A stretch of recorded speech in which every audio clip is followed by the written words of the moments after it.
guess it confuses a lot of people that a pure shooter like yourself, a great ball player, came to Cal State LA. Why don't you explain to us why you did?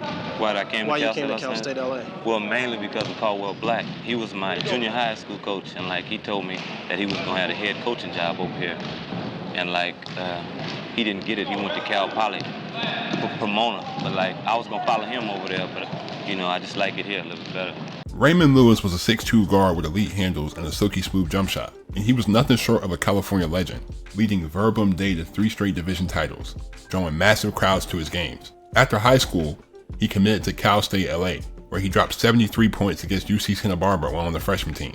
Once he got to varsity, it seemed like nobody could stop him, as he was one of the top scorers in the nation. He was a first-round pick of the Sixers in 1973, and by all accounts, he was outplaying the #1 pick, Doug Collins, in rookie camp.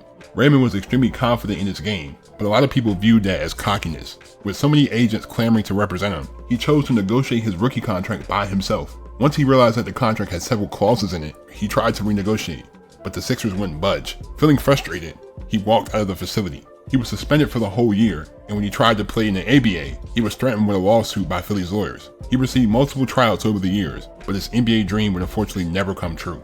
Opinions are split on the story of Raymond Lewis, as some feel he was blackballed by the league, while others feel like he brought a lot of this upon himself. Welcome to PZ Hoops, and let's get down to it.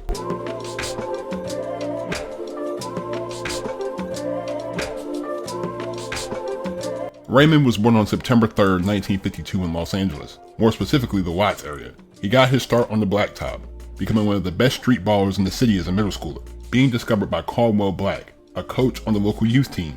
He was good enough to earn a scholarship to a newly opened Verbum Dei in Watts, a Jesuit school designed to help kids of underserved communities, and there, his legend grew even greater. He started on varsity as a sophomore, leading his team to a 27-2 record, winning the 2A section championship. Verbum Dei moved up to 3A in 1970, and the competition was a little better, but Raymond still couldn't be stopped. But it seemed like others didn't want Verbum Dei to be successful, as the foul calls were so skewed against him that coach George McQuarn took his players off the court during a game. He was suspended for this, but a familiar face would show up, as JV coach Caldwell Black was the replacement.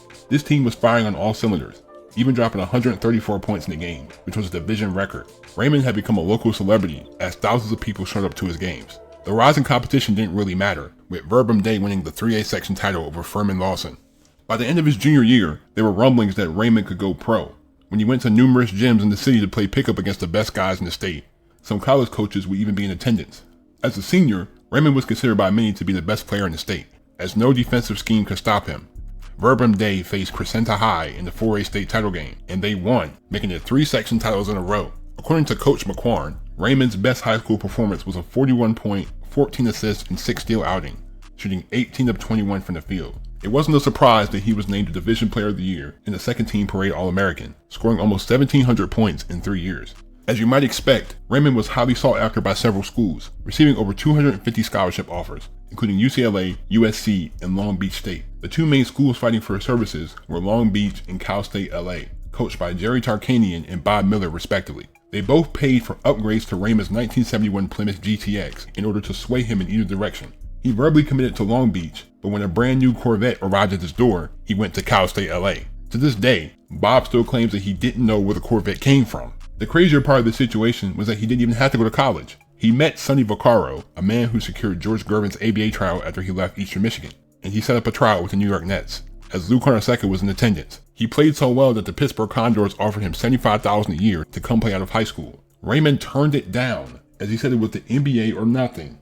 Bob would later be investigated for recruiting violations and academic misconduct. It was reported that he told the players to register for dummy courses so all their attention would be on basketball. But to be completely honest, this was neither the first nor the last time something like this would happen. School was the last thing on Raymond's mind at Cal State LA anyway, as he was a party animal.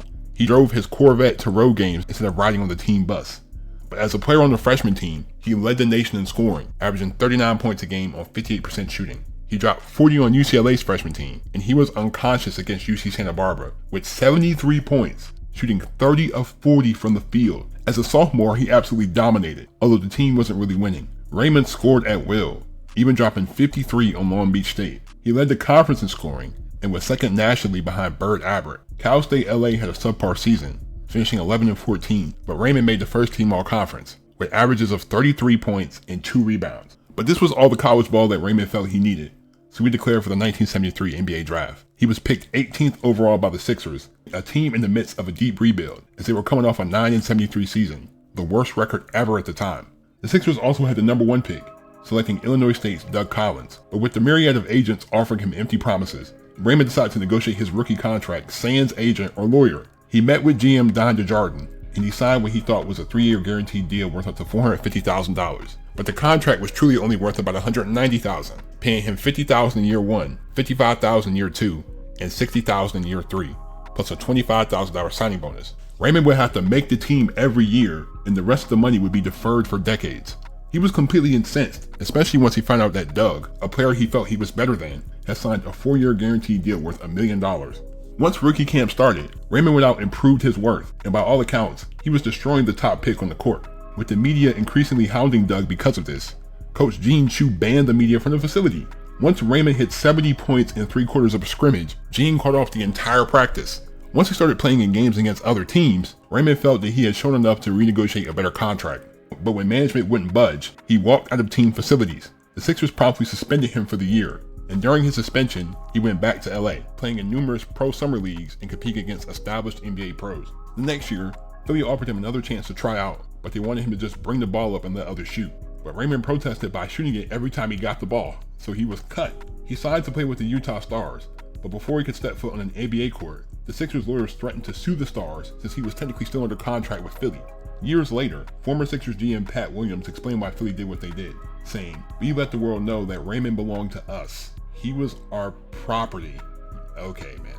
For the 1973 and 1974 seasons, Raymond was only paid his $25,000 signing bonus. In 1975, the Sixers offered him $10,000 to try out for the 3rd time, but he had a lot of competition this year, as although Doug and Fred Carter were the starters, Raymond had to fight with Freddie Boyd, Connie Norman, and Don Smith for a spot on the team. But after being told that the Sixers already had 12 guys on guaranteed contracts, Raymond walked out of the facility again. For the next 2 years, Raymond didn't receive any offers, but he continued to stay in shape. After he was featured on an issue of Sports Illustrated, he was offered a tryout with the Willis Reed coach Knicks, but he didn't make the team. Gene Shue was now the coach of the San Diego Clippers in 1978, and he offered Raymond a shot, but he was cut 10 days into camp. At this point, Raymond felt that he was blackballed by the league, and this affected him mentally. He continued to play in summer pro leagues, and he continued to go off against NBA level guys. One particular game involved all defensive guard Michael Cooper, as Raymond dropped 67 points in that game, including 40 at the half. This gave him the notoriety he needed to get another shot, earning a tryout with the Spurs. But at age 29, this was likely his last opportunity to play in the NBA. But it just wasn't meant to be, as the Spurs waived him before the season began. After he was cut, his mental state declined even more. In 1985, 7 of his college teammates had settled a lawsuit against Cal State LA for fraud and failing to provide them a proper education. But for some reason, Raymond wouldn't join the lawsuit, even as he was the catalyst for all the fraud in the first place. He fell into a deep depression once he realized his NBA dream was over, and after his wife took the kids and left, he became a victim of the bottle. He couldn't hold down a job, and he was often asking those around him for money. In 2001, Raymond developed a sore on his leg that wouldn't heal. He refused to go to the doctor, so this got so bad that the leg had to be amputated. And the first thing he thought of before surgery was not being able to shoot a jump shot on one leg. Raymond passed away from a blood infection in February, as he was only 48 years old. Raymond Lewis was born to play the game, as he played every day as a young kid, establishing himself as a local legend in Watts. He was a star at Verbum Dei and at Cal State LA as well, parlaying this into a first-round selection by the Sixers. He was playing extremely well in camp, but he was dissatisfied with the contract they offered him, so he walked out. He was denied a chance to play in the ABA, being threatened with legal action. Once he came back to try it again, the odds were so stacked against him that he was essentially cut before he got there. Although he had numerous tryouts for other teams, he never saw an NBA floor. Some will say that he was blackballed for bucking the system, while others will say that he was too arrogant for his own good. But one thing everyone can agree on was that Raymond was an NBA talent, but he was another casualty to the cutthroat business of professional sports. Thank you guys, I really appreciate y'all. I wanted to make a story about this, especially since I saw all the comments on the Doug Collins video. The documentary that came out, and I finally watched it. I'm glad they came from all perspectives, not just on Raymond's side. They came from the side of everyone who was involved. But I think Raymond could have avoided all this if he had just played in the ABA out of high school. You could have just played in Pittsburgh. They were going to give you a whole bunch of time because you're a rookie, and you're a famous rookie at that. You could have played well, and then you could have parlayed that into an NBA career once the leagues merged. He felt like he was better than everybody. That's what it was. He felt like he was the best guy out there. And I understand that, but there's a pecking order. When you're not the number 1 pick, you're obviously not going to get paid like a number 1 pick. In that situation, I would have just played out the first year or so. Maybe, like I said, I don't know. I'm never going to tell somebody what they're worth and what they're not worth. I think he probably should have just played out the first year or two of his contract. And then that third year, you could have been like, hey, I've been giving y'all consistent 12 to 18 a game. Like, I think it's time to sit down and renegotiate some terms. Back then, it was unheard of for athletes to buck the system. It was unheard of for somebody to walk out on the team. They're like, what? I think it was kind of unfair. They didn't let him play in the ABA with the Stars. They don't want him to play anywhere else, but you're not really going to give him a fair contract with the Sixers. It's a lot of stuff on both sides. Like, I can't just wholeheartedly agree with Raymond here. I understand, like, being confident is part of being what a pro athlete is. Like, you have to be confident because there's somebody willing to take your spot every chance you get. But it's like, sometimes you got to put your head down and just play, man. Like, just show them the whole year. Because, okay, you did it during rookie camp, but they could have been like, oh, this is just a flash in the pan. Oh, this is just a random occurrence. It might be a fluke. Like, you got to show them the whole year. If you would have played that whole year, it would have been like, okay, we see over a course of a whole season that he's been playing just as good or even better than Doug. Then we might, reconsider this. But you didn't really give him a chance to really evaluate you. Like, okay, rookie camp is rookie camp. You can just get hot in rookie camp. But if you had a whole season or 2 seasons of production, then it would have been like, oh, okay, we see. But again, when you come from a system where everything has been catered towards you, everything was catered towards him in high school, in college, everything was catered towards him. But then when you get to the league, it's like a culture shock. But shout out to Raymond, man. It kind of sucks because, man, pro sports is ridiculous. You always hear about the guys who made it, but you never hear about the guys who didn't make it and what happens to them, like mentally. But shout out to Raymond Lewis, man. That documentary was fire. You got to watch that documentary on Raymond Lewis. But also, I did not like that comment that Pat Williams said, like, oh, he belonged to us. He was our property. Like, what do you mean by that? Don't say that. Don't say it like that.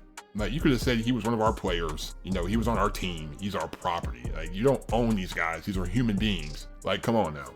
Thank you for the support. I really appreciate y'all. Leave a like if you enjoyed. Hit that subscribe button if you're new to my channel. Turn my post notifications on if you haven't already. Thank you. Please be safe. Stay on the grind. I'm out. Peace.